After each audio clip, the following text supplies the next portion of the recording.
Hello students,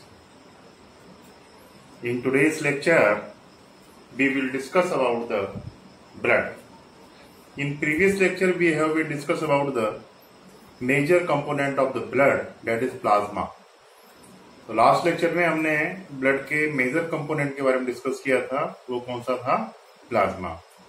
approximate in blood 55% something होता है उसमें प्लाज्मा और 45% उसमें क्या होता है? फॉर्मिड एलिमेंट, ऐसे स्ट्रक्चर जो कि सेल्स या फ्रेगमेंट ऑफ सेल्स के फॉर्म में है, वो क्या हो गए? फॉर्मिड एलिमेंट्स हो गए. तो ब्लड के अंदर अप्रोक्सीमेट 55% तो है फ्लूइड पोर्शन, जिसे हमने क्या बोला? प्लाज्मा बोला, और 45% उसमें क्या है? फॉर्मिड एलिमेंट्स. अब फॉर्मिड एलिमेंट्स जो है, देखिए फॉर्मिड एलिमेंट कितने in terms of the volume? 45%.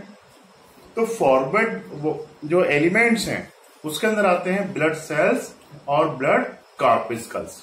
और ब्लड कार्पिस्कल्स कितने होते हैं? ब्लड कार्पिस्कल्स होते हैं 3. कौन कौन से? Red blood corpuscles RBCs, white blood corpuscles leucocytes and platelets. Platelets is also known as thrombocytes. तो ये ब्लड सेल्स हैं जो आपको ब्लड में देखने को मिलते हैं. These are the blood cells that present in the blood. Among these blood cells, 99% blood cells are erythrocyte or RBCs. Remaining approximate 1% जो blood cells होते हैं उसमें क्या आते हैं? उसमें आते हैं हमारे WBC और प्लेटलेट्स इसके अंदर काउंट किए जाते हैं. ठीक है. तो आज का हमारा जो लेक्चर है, इस लेक्चर में हम किसके बारे में बात करेंगे? आरबीसीज के बारे में बात करेंगे या फिर एरिथ्रोसाइट के बारे में बात करेंगे. In today's lecture we will discuss about the RBCs. RBC का जो बायोलॉजिकल नेम है वो क्या है? एरिथ्रोसाइट. ठीक है.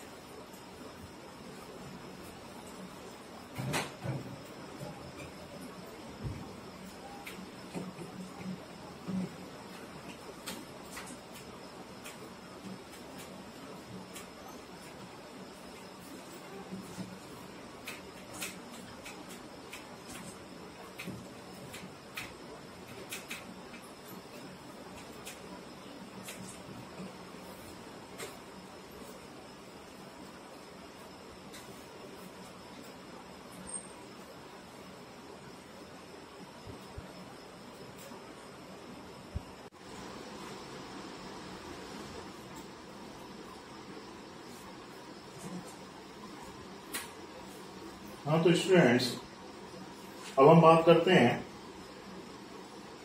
Basic information of RBC. तो आरबीसी स्टूडेंट्स केवल वर्टिब्रेट्स में देखने को मिलते हैं.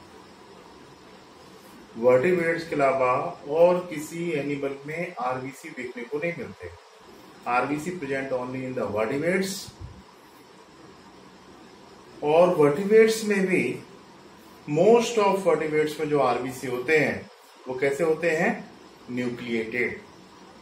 But in mammalia RBC basically enucleated होते हैं और इनका अमाउंट भी सबसे ज्यादा होता है. If we discuss about the amount of RBC, तो देखिए एक नॉर्मल मेल के अंदर जो आरबीसी का नंबर होता है वो 5 to 5.5 मिलियन पर क्यूबिक ml अमाउंट देखने को मिलती है. जबकि फीमेल के अंदर आरबीसी की अमाउंट कंपेरेटिवली थोड़ी सी कम देखने को मिलती है. फीमेल में कितनी देखने को मिलती है? 4.5 to 5 मिलियन पर क्यूबिक ml ये अमाउंट देखने को मिलती है. दूसरा हमने क्या देखा कि फॉर्मिड एलिमेंट्स में 3 तरह के ब्लड सेल्स थे. कौन कौन से? आरबीसी, डब्ल्यूबीसी और प्लेटलेट्स. और आरबीसी का जो अमाउंट होता है कितना होता है, 99% फॉर्मेट एलिमेंट में क्या होते हैं, आरबीसी।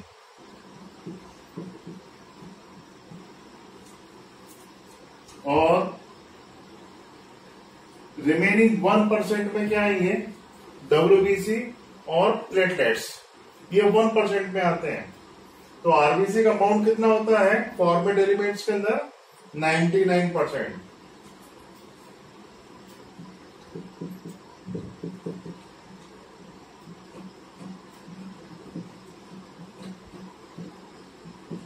तो फॉर्मेट एलिमेंट्स में आरबीसी का अमाउंट कितना हो गया, 99%। अब एक्चुअली इसका जो बायोलॉजिकल नेम है आरबीसी का वो क्या है, इरिथ्रोसाइट्स। इरिथ्रोसाइट नाम क्यों रखा है, देखो इरिथ्रोस मीन्स होता है रेड, साइट मीन्स होता है सेल। एक्चुअली इनका जो कलर होता है वो रेड होता है, और रेड होने की वजह से इसे हम क्या बोलते हैं, इरिथ्रोसाइट। अब आरबीसी से रिलेटेड बेसिकली दो मेजर एबनॉर्मलिटी देखने को मिलती हैं। कई बार क्या होता है कि आरबीसी का काउंट थोड़ा ज्यादा हो जाता है नॉर्मल काउंट के कंपेयर में। This condition is called polycythaemia, it's abnormal condition. इसमें क्या होगा, increase the number of RBC. If the number of RBC become decrease, तो this condition is called erythropenia. तो erythropenia means decrease the amount of RBC, ठीक है। उसके बाद एक नॉर्मल, एक एबनॉर्मल कंडीशन और है जिसे हम बोलते हैं एनीमिया। तो anaemia means decrease the number of haemoglobin. यदि हीमोग्लोबिन का नंबर कम हो जाए तो इसे क्या बोला जाता है, एनीमिया। अच्छा, मान लीजिए आरबीसी का नंबर कम हो रहा है। अब आरबीसी का नंबर कम हो रहा है तो क्या होगा, हीमोग्लोबिन काउंट भी कम होगा, तो ये भी एनीमिया। ब्लड का नंबर कम हो गया, ब्लड का अमाउंट कम हो गया, तो आरबीसी का नंबर भी कम होगा, तो ये भी क्या हो गया, एनीमिया। तो किसी भी कंडीशन में आरबीसी, ब्लड या हीमोग्लोबिन का अमाउंट कम होना, बट मोर करेक्टली हीमोग्लोबिन का अमाउंट कम होना, तो इस कंडीशन को हम क्या बोलते हैं, एनीमिया के नाम से जानते हैं। तो इतना हमने डिस्कस किया, ठीक है।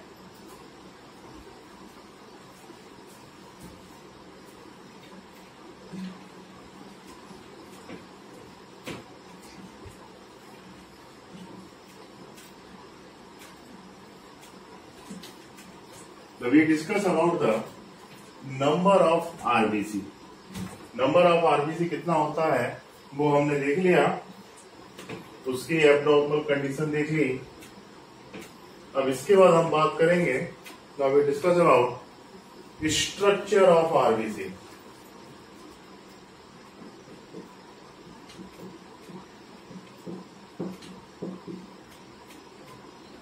If we discuss about the structure of RBC, तो देखिए आरबीसी का स्ट्रक्चर कैसा होगा,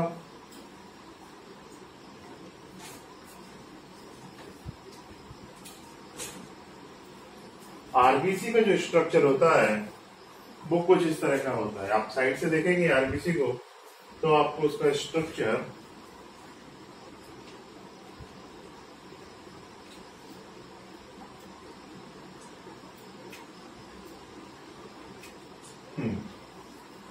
तो आपको उसका स्ट्रक्चर किस तरह का दिखाई देगा, कुछ इस तरह का स्ट्रक्चर दिखाई देगा। तो ये कौन सा स्ट्रक्चर है, ये कौन से लेंस की तरह दिख रहा है, बाई कॉनक्यू की बाई कॉन्वेक्स, ये बाई कॉनक्यू हुआ ना। तो हमारे जो आरबीसी होते हैं वो कैसे होते हैं, बाई कॉनक्यू होते हैं। तो पहला स्ट्रक्चर ऑफ आरबीसी को लेकर बात करें,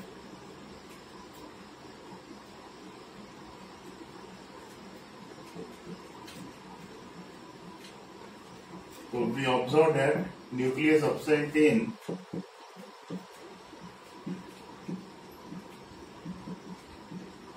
mammalian RBCs.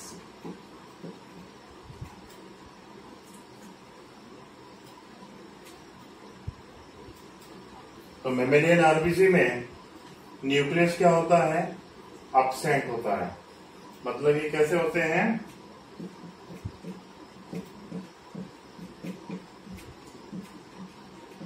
नॉन न्यूक्लिएटेड या फिर nucleated. Student, you must remember that at the time of development, जब इनमें डेवलपमेंट होता है आरबीसी का, तो इनिशियली इसमें क्या होगा, न्यूक्लियस प्रेजेंट होता है, but during the time of maturation इसमें क्या होता है, न्यूक्लियस डीजनरेट हो जाता है। ठीक है, इसके बाद इसमें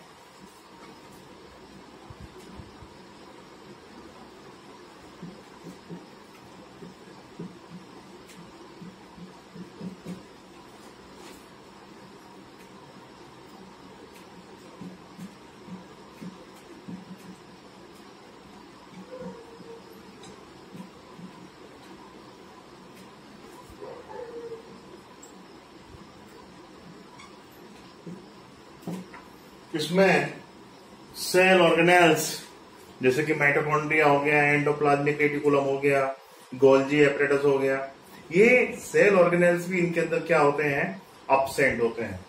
तो हमने क्या देखा, मेमेलियन आरबीसी के अंदर nucleus absent, cell organelles like mitochondria क्या होगा, अब्सेंट होगा।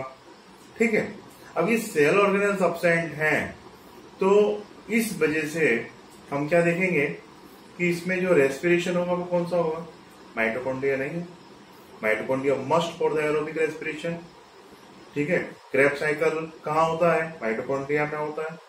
तो इसलिए आरबीसी में जो रेस्पिरेशन होगा वो कौन सा होगा, एरोबिक या फिर अनएरोबिक।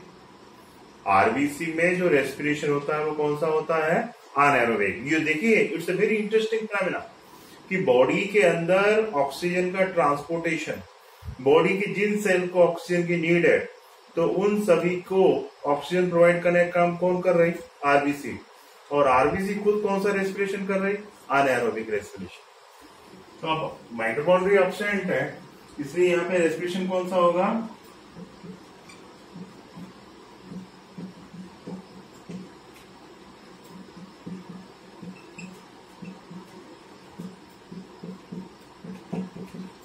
तो अनएरोबिक रेस्पिरेशन प्रेजेंट इन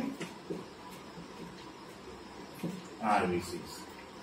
एक बहुत ही इंटरेस्टिंग बात है कि क्लास मेमेलिया के अंदर आरबीसी में न्यूक्लियस अब्सेंट होता है, पर कुछ एनिमल इसके एक्सेप्शन जिनमें कि आपको आरबीसी में न्यूक्लियस देखने को मिलेगा, जैसे कि कैमल और लामा। ये दो एनिमल ऐसे हैं जिनके अंदर आरबीसी कैसे होते हैं, न्यूक्लिएटेड होते हैं। ठीक है,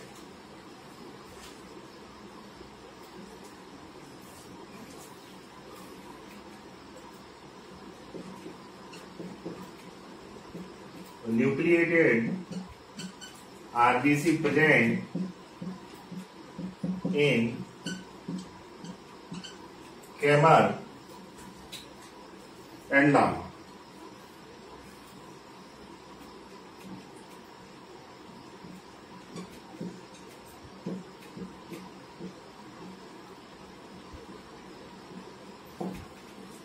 तो कैमल और लामा ये दो एनिमल ऐसे हैं जिसमें कि हमें आरबीसी कैसे देखने को मिलते हैं, न्यूक्लिएटेड देखने को मिलते हैं। ठीक है, तो ये क्लियर हो गया कि आरबीसी में न्यूक्लियस अब्सेंट, मेमेलियन आरबीसी में। ठीक है, मतलब मेमेलियन आरबीसी कैसे, न्यूक्लिएटेड, सॉरी नॉन न्यूक्लिएटेड या फिर ई न्यूक्लिएटेड। सेल ऑर्गेनेल्स माइटोकॉन्ड्रिया भी अब्सेंट, बट कैमल का जो आरबीसी कैसा है, न्यूक्लिएटेड। ठीक है,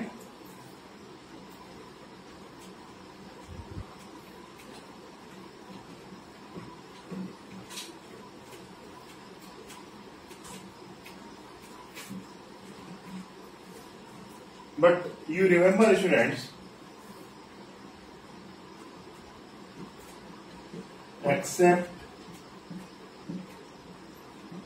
mammalia in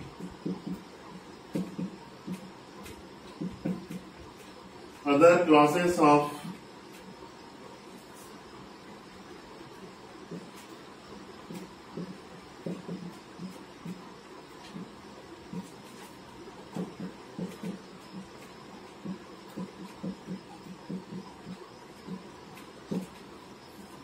तो स्टूडेंट्स मेमेलिया को छोड़ के अदर जो वर्टिब्रेट्स हैं उसमें आपको क्या देखने को मिलेगा, न्यूक्लियस देखने को मिलेगा। मैमल्स में नहीं होता, बट अदर एनिमल्स की बात करें ना तो उसके अंदर आपको आरबीसी कैसे देखने को मिलेंगे, न्यूक्लिएटेड देखने को मिलते हैं। ठीक है, उसके बाद अब बात करें आरबीसी की मेम्ब्रेन के बारे में। तो आरबीसी की मेम्ब्रेन जो होती है ये नॉर्मल प्लाज्मा मेम्ब्रेन है और इसे हम क्या बोलते हैं, डोनल्स मेम्ब्रेन के नाम से जानते हैं।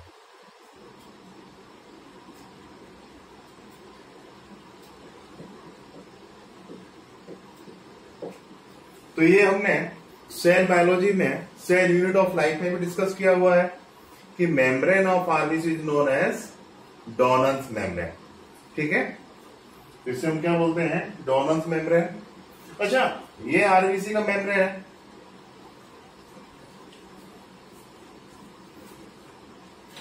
अब इसके बाद अब देखिए मेमेलियन आरबीसी में न्यूक्लियस नहीं है। अब न्यूक्लियस नहीं होने की वजह से क्या है, ये हमारा जो आरबीसी है, जो मेमेलियन आरबीसी है, ये बीच में दबा हुआ है ना, कंप्रेस है, साइड से इस तरह से फूला हुआ रहता है, स्वेल होता है, बीच में दबा हुआ रहता है, जैसा मेदू वड़ा देखा ना आप लोगों ने, ठीक उसी तरह से। अच्छा, तो ये स्ट्रक्चर कैसा हो गया, ये स्ट्रक्चर कैसा हो गया, बायकॉन्केव। तो मेमेलियन जो आरबीसी होता है वो कैसा होता है, बायकॉन्केव टाइप का होता है। तो we discuss about the shape.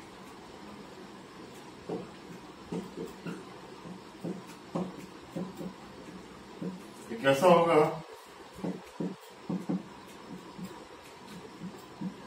बायकॉन्केव।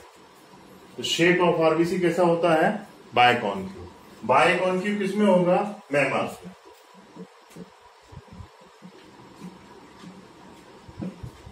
But except the mammals, other animals में तो आरबीसी में क्या प्रेजेंट है, न्यूक्लियस।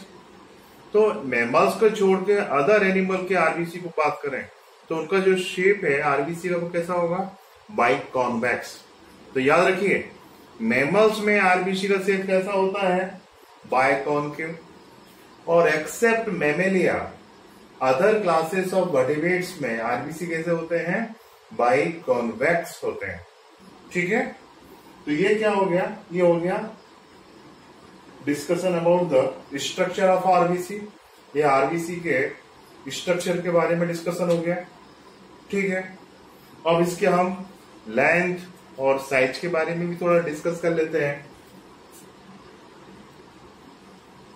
तो मेमेलियन आरबीसी के हम साइज को लेके बात करें,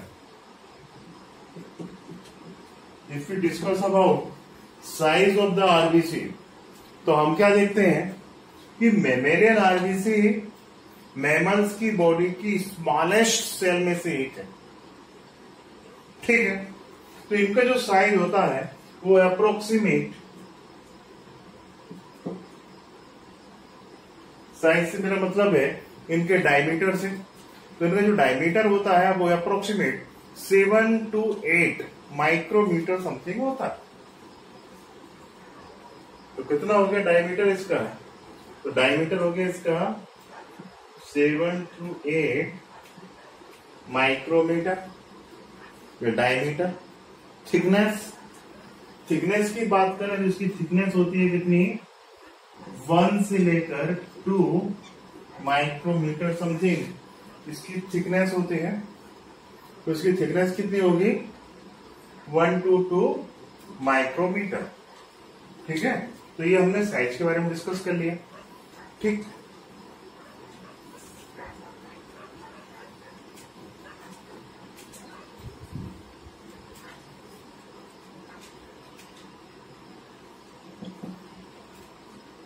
तो इसका डायमीटर 7 to 8 और इसकी जो थिकनेस है वो 1 to 2 माइक्रोमीटर समथिंग है। बट स्टूडेंट्स, ये आरबीसी का पूरा डोनल मेम्ब्रेन, अब इसके अंदर है क्या? तो पूरे के पूरे आरबीसी के अंदर एक oxygen carrying respiratory pigment present होता है और उस पिगमेंट को हम क्या बोलते हैं?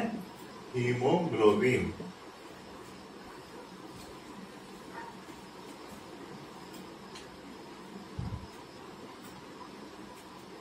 तो haemoglobin present in RBC. RBC के अंदर क्या प्रेजेंट होता है? हीमोग्लोबिन। अभी हीमोग्लोबिन है क्या? ये है हमारा रेस्पिरेटरी पिगमेंट। हीमोग्लोबिन क्या है? Haemoglobin is the respiratory pigment. अब इसको रेस्पिरेटरी पिगमेंट क्यों बोला? बॉडी फ्लूइड के अंदर कोई भी ऐसा पिगमेंट जो कि ऑक्सीजन का या रेस्पिरेटरी गैसेस का ट्रांसपोर्टेशन कर रहा है तो उसे अपन क्या बोलेंगे? Respiratory pigment. तो हीमोग्लोबिन क्या है? रेस्पिरेटरी पिगमेंट है। ठीक है। तो आरबीसी के अंदर क्या प्रेजेंट होता है? हीमोग्लोबिन प्रेजेंट होता है। ठीक है। We have been discuss about the breathing and exchange of gases कि one haemoglobin molecules 4 oxygen molecules का ट्रांसपोर्टेशन करता है। तो एक हीमोग्लोबिन मॉलिक्यूल्स मैक्सिमम कितने ऑक्सीजन मॉलिक्यूल का ट्रांसपोर्टेशन करेगा? 4 ऑक्सीजन मॉलिक्यूल्स का ट्रांसपोर्टेशन करता है। ठीक है। हीमोग्लोबिन एक तरह का कॉन्जुगेट प्रोटीन होता है। इसका जो स्ट्रक्चर होता है वो क्वाटरनरी स्ट्रक्चर होता है। इसका स्ट्रक्चर कैसा होगा? क्वाटरनरी स्ट्रक्चर होता है हीमोग्लोबिन का। ठीक है ना। और तकरीबन 100 ml ब्लड के अंदर जो हीमोग्लोबिन की जो अमाउंट होती है वो कितनी होती है? 12 से लेकर 16 ग्राम तक समथिंग होती है। The amount of the haemoglobin present in the 100 ml blood is approximate 12 to 16 gram something.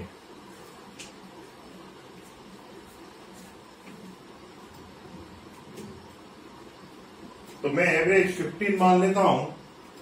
तो 100 ml जो ब्लड होता है उसमें हीमोग्लोबिन कितना होता है?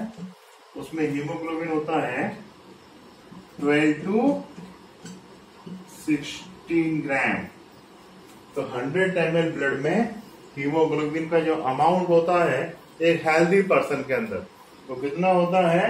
12 to 16 ग्राम। ठीक है। अब देखिए 1 ग्राम हीमोग्लोबिन जो होता है वो 1.36 मिलीलीटर ऑक्सीजन का ट्रांसपोर्टेशन करता है। तो इस हिसाब से हम देखें कि 100 ml जो ब्लड है तो वो कितने लीटर ऑक्सीजन का ट्रांसपोर्टेशन करेगा? तो 1 ग्राम हीमोग्लोबिन ने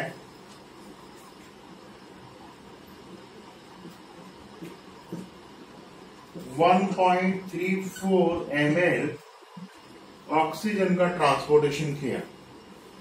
तो अप्रोक्सीमेट 15 ml हीमोग्लोबिन 15 ग्राम हीमोग्लोबिन जो कि 100 ml ब्लड में प्रेजेंट है कितना ऑक्सीजन ट्रांसपोर्टेशन करेगा? तो our answer will be approximately 20 something. तो याद रखिएगा हमारा 100 ml ब्लड 20 ml ऑक्सीजन का ट्रांसपोर्टेशन करता है। ठीक है। तो स्ट्रक्चर डिस्कस हो गया। ठीक है। अब इसके बाद हम बात करते हैं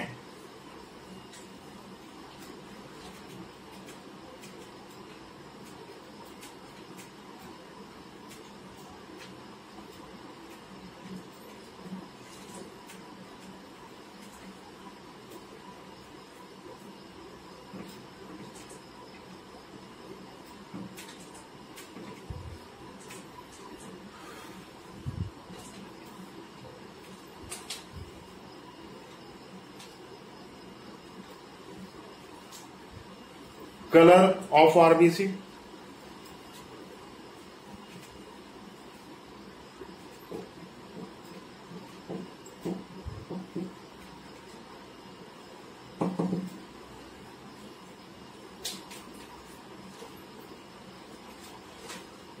देखिए यदि हम सिंगल आरबीसी को देखेंगे तो ये थोड़ा सा येलोइश टाइप का दिखाई देगा, बट इसके अंदर हीमोग्लोबिन होता है, तो हीमोग्लोबिन की वजह से इसका जो कलर होता है वो रेड कलर का दिखाई देता है। तो हमारे जो आरबीसीज होते हैं इनका कलर कैसा होता है, बेसिकली रफली बोले तो रेड कलर होता है। कौन सा कलर होता है, रेड कलर होता है, ठीक है। तो कलर ऑफ आरबीसी कैसा होगा, रेड, ठीक।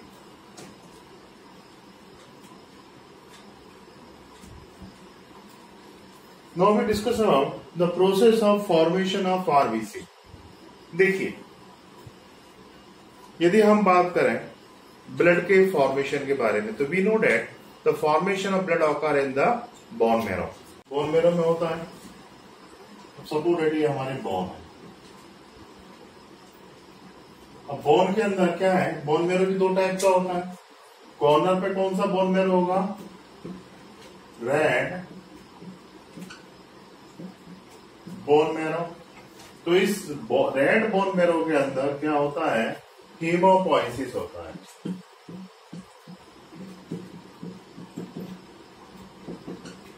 हीमोपोइसिस, हीमोपोइसिस मतलब mean the process of blood formation. The process of blood formation is called that haemopoiesis. और स्पेशली आरबीसी का फॉर्मेशन होना, तो आरबीसी के फॉर्मेशन को हम क्या बोलेंगे, आरबीसी की फॉर्मेशन को हम बोलेंगे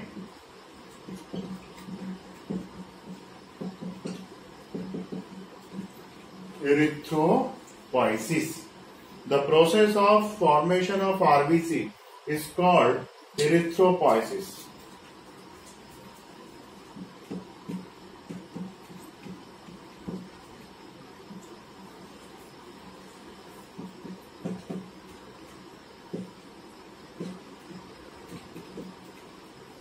The process of RBC formation is known as erythropoiesis. तो आरबीसी के फॉर्मेशन को एरिथ्रोपोइसिस बोला जाता है। अब एरिथ्रोपोइसिस बहुत ही इंटरेस्टिंग है। अब देखो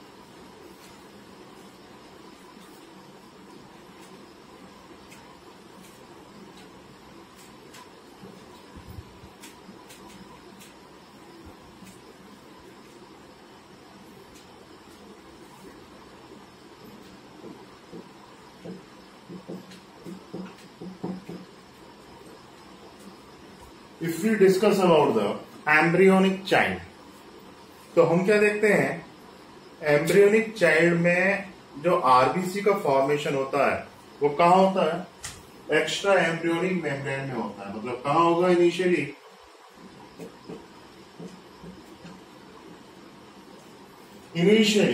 एम्ब्रियोनिक चाइल्ड में आरबीसी फॉर्मेशन कहाँ देखने को मिलेगा, यॉर्क सैक में। अब लेटर ऑन बाद में हम क्या देखते हैं कि आरबीसी फॉर्मेशन यॉर्क सैक के बाद कौन करेगा,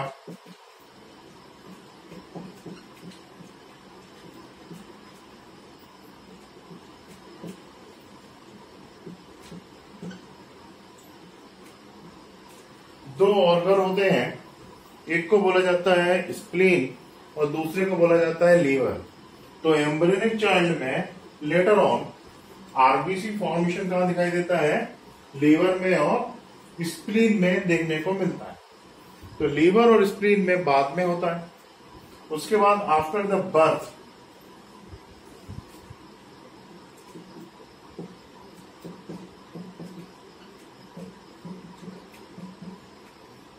हम क्या देखेंगे कि आरबीसी फॉर्मेशन जो होता है वो कहां होता है,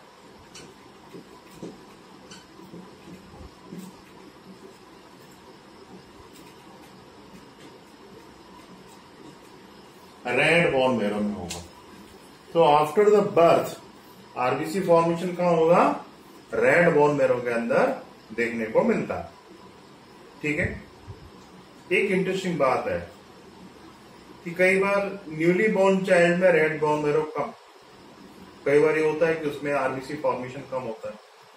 ओल्ड एज में क्या होता है कि अब जैसे जैसे पर्सन ओल्ड होता जाता है, एजिंग चलता रहता है, तो क्या देखते हैं बोन मेरो का रेड बोन मेरो का अमाउंट कम होता चला जाता है।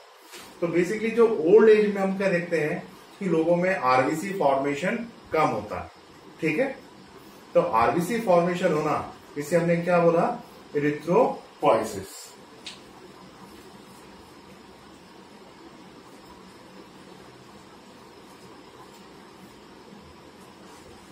तो एम्ब्रियोनिक चाइल्ड में इनिशियली यॉर्क सैक में, उसके बाद लीवर एंड स्प्लीन में, और after the birth RBC formation कहां देखने को मिलेगा आपको, रेड बोन मेरो के अंदर देखने को मिलेगा।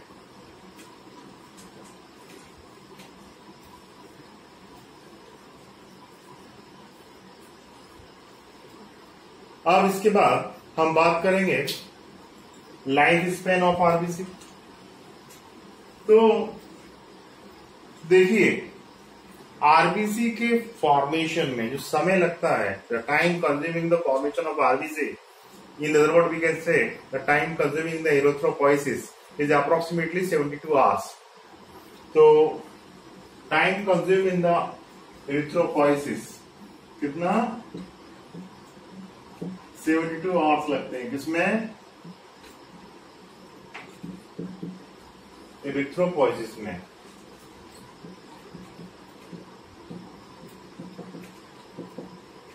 तो रेड बोन मेरो में जो एरिथ्रोपोइसिस होता है, ये कितने समय में कंप्लीट होता है, 72 आवर्स में कंप्लीट होता है। बेसिकली हमारे आरबीसी का जो लाइफ स्पेन होता है वो कितना होता है, 120 डे समथिंग होता है।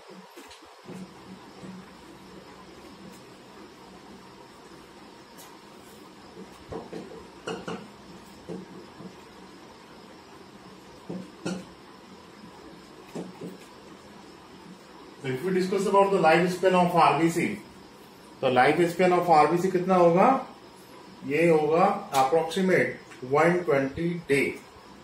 और उसके बाद आरबीसी का क्या होगा, देखो आरबीसी 120 डे तक हमारी बॉडी में सर्कुलेट होंगे, जिंदा रहेंगे, और 120 डे के बाद हमारे जो आरबीसी होते हैं वो कहां चले जाते हैं, स्प्लीन में चले जाएंगे। तो आफ्टर द 120 डे ये आरबीसी कहां चले जाएंगे, स्प्लीन में चले जाएंगे, और स्प्लीन में जाकर इनका डेथ हो जाता है। तो इनकी जो डेथ होती है आरबीसी की, वो कहाँ होती है, कहाँ पे ये डिस्ट्रॉय होते हैं, स्प्लीन में डिस्ट्रॉय होते हैं। ठीक है ना, इसलिए स्प्लीन को हम क्या बोलते हैं, ग्रेवयार्ड ऑफ आरबीसी के नाम से जानते हैं।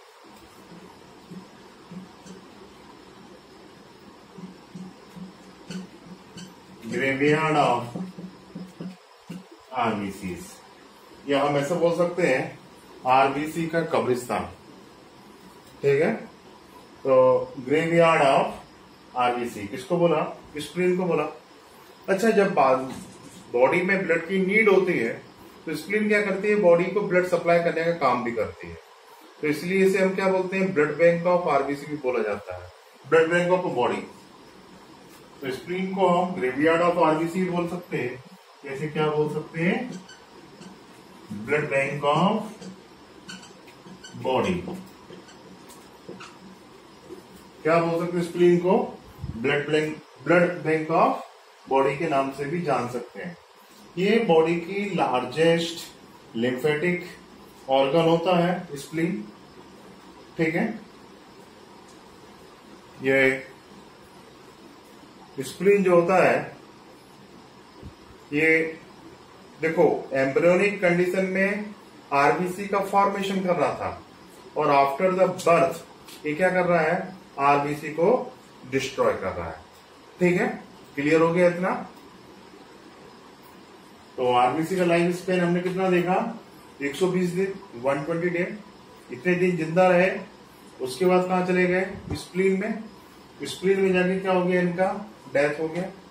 अच्छा, एक बड़ी इंटरेस्टिंग चीज है, आरबीसी का डेथ कहां होता है, स्प्लीन में होता है। स्प्लीन में डेथ होने के बाद क्या होता है कि आरबीसी के अंदर जो हीमोग्लोबिन होता है वो कहाँ जाता है? वो जाता है हमारे लीवर में। लीवर में हीमोग्लोबिन का ब्रेक डाउन किया जाता है, दो कंपाउंड अलग अलग कर दिए जाते हैं, हीम अलग कर दिया जाएगा, ग्लोबुलिन अलग कर दिया जाएगा। ग्लोबुलिन अनवांटेड होता है, तो उससे क्या होता है कि बिलिरुबिन ब्लूवर्डिन पिगमेंट तैयार कर दिए जाते हैं। अब जो हीम था, एक्चुअली हीमोग्लोबिन का जब ब्रेकडाउन हुआ तो क्या बना?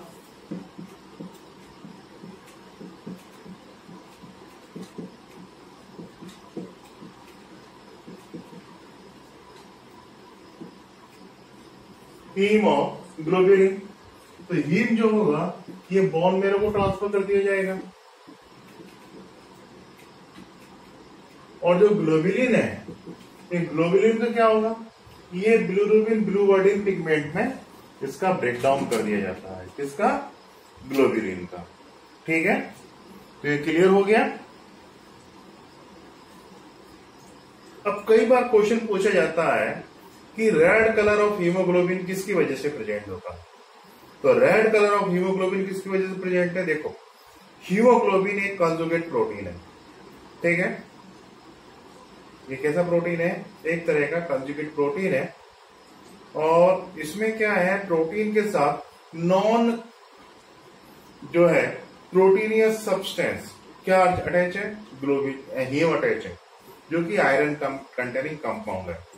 तो due to the presence of iron, haemoglobin का कलर कैसा होता है? रेड। यू नो दैट ये मोस्टली जितने भी ऑक्साइड होते हैं आयरन के, मोस्ट ऑफ ऑक्साइड का कलर कैसा होता है? रेड। तो हीमोग्लोबिन का कलर जो रेड है वो किसकी वजह से है? Due to the presence of iron. तो कई बार कॉम्पिटिटिव एग्जाम में क्वेश्चन आया है कि रेड कलर ऑफ हीमोग्लोबिन किसकी वजह से होता है, और आंसर विल बी आयरन। किसकी वजह से होगा? आयरन की वजह से होगा। ठीक है ना? क्लियर? ठीक। तो एवरेज लाइफ स्पेन कितना? 120 day. Now we discuss about the function.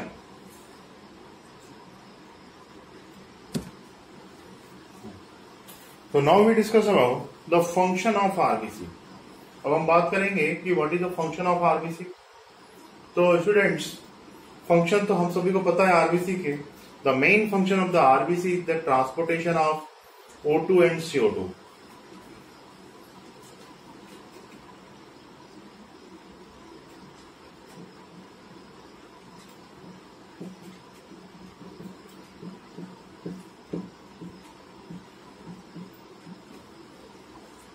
The main function of the RBC is the transportation of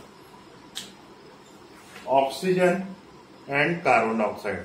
आपको अच्छी तरह पता है कि जब हीमोग्लोबिन लंग्स में जाता है तो क्या बनाता है? ऑक्सी हीमोग्लोबिन बनाता है, और ऑक्सी हीमोग्लोबिन के फॉर्म में वो ऑक्सीजन का ट्रांसपोर्टेशन करता है। ठीक है, उसके बाद कार्बन डाइऑक्साइड का ट्रांसपोर्टेशन। जब कार्बन डाइऑक्साइड हीमोग्लोबिन से एसोसिएट होगा तो क्या बनेगा? हमने रेस्पिरेटरी चैप्टर में डिस्कस किया था, रेस्पिरेटरी ऑर्गन वाले चैप्टर में, breathing and exchange of gases में, कि कार्बा अमाइनो हीमोग्लोबिन का फॉर्मेशन होगा। तो हीमोग्लोबिन कार्बन डाइऑक्साइड का भी थोड़ा बहुत ट्रांसपोर्टेशन करता है। किस फॉर्म में करता है? कार्बा अमाइनो हीमोग्लोबिन के फॉर्म में।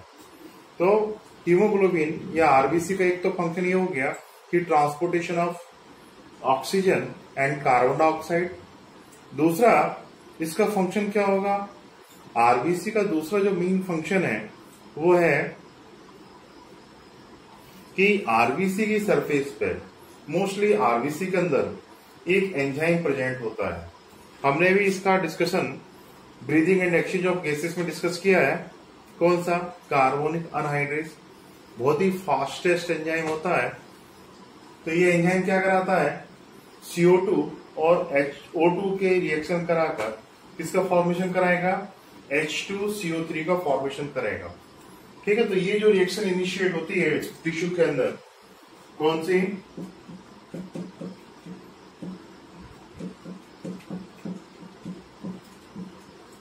ये किस एंजाइम की वजह से होती है?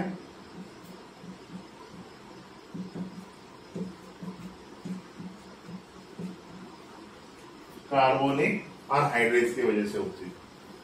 ठीक है, तो कार्बोनिक अनहाइड्रेस यदि आरबीसी में प्रेजेंट ही नहीं होगा तो ट्रांसपोर्टेशन ऑफ गैसेस कैसे होगा? उसके बाद RBC is play the very important role in the maintenance of pH. Blood हमारा बफर सॉल्यूशन का काम करता है, तो बफर सॉल्यूशन का काम कर रहा है, कैसे कर रहा है? Due to the RBC. Buffer solution हम सबको पता है कि ऐसा सॉल्यूशन जिसमें थोड़ा सा एसिड डाल दो, थोड़ा बेस डाल दो, तो उसके पीएच में कोई विशेष चेंज नहीं होता है। ठीक है, तो ये भी फंक्शन किसकी वजह से परफॉर्म हो रहा है? आरबीसी की वजह से। ठीक है, उसके बाद RBC is also very important for the maintenance of blood pH. हमने डिस्कस कर ही लिया।